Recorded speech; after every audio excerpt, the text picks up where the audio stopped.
Gordon, at this point, I feel like you need like a sad trombone sound effect when we have you on to talk Red Sox. Seriously.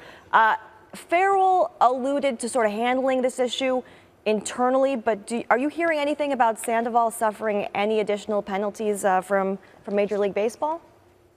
You know, it's interesting, Michelle. The Red Sox discipline, as far as it went, was benching him last night, which to me punished the team almost as much as Sandoval, given that he had been one of the team's hottest hitters the last 7 games.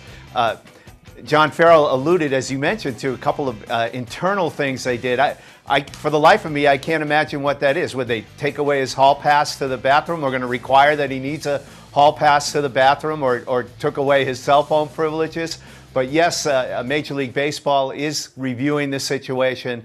It's possible that a fine could be forthcoming.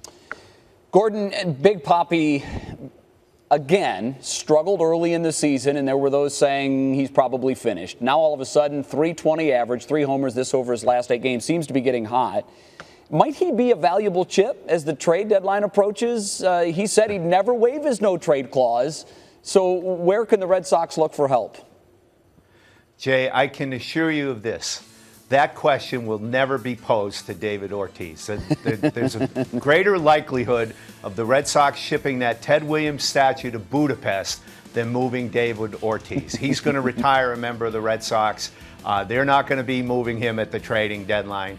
You're absolutely right. In the last week or so, there's been some encouraging signs at the plate for Ortiz.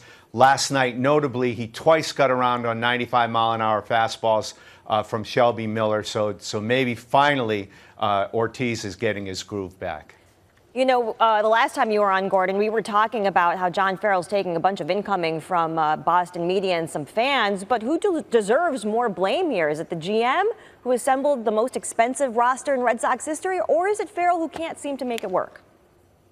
You know, Michelle, I think that may be the worst part of this whole Sandoval business. In the big picture, if this had happened while the Red Sox were playing well, it probably wouldn't have become that big a deal. But because they were in a stretch where they had lost 8 out of 9 games, and you know Boston in that environment, and so does John Farrell. And so this suggests that Farrell is losing control of the team.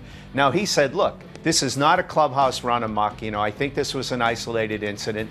And Ben Cherington said yesterday, if you want to blame anybody, go ahead and blame me. I'm the one responsible for this roster. And you know what? I'm not going to disagree with Ben. He invested $183 million in 2 players, Hanley Ramirez and Pablo Sandoval, who up to this point have been profound disappointments.